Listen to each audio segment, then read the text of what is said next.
So here we have the DeltaTrack. It's a multi-purpose foot that does a Rafter attachment and also a deck mount solution. It has a butyl tape where you just remove that stick and peel and drop it down to the adhesive onto the shingle roof.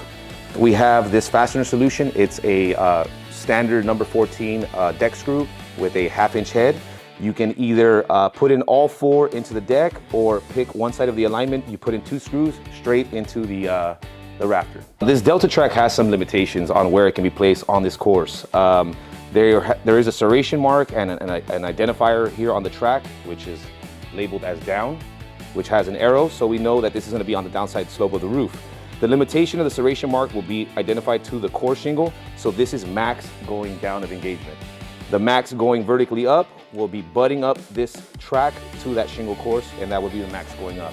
So we have this much amount of play on what course we want to be on. The placement on this track is a little tricky, especially for the bottom row where the skirt's going to go.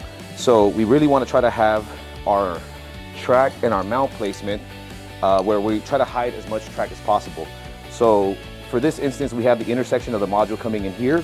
We want to make sure that when our mount comes into play, we make sure that we engage onto the lower section of the track where most of it will be hidden under the array. If you can see here, I probably have maybe about 3/4 of an inch exposed. When I come with my skirt, that all kind of covers it.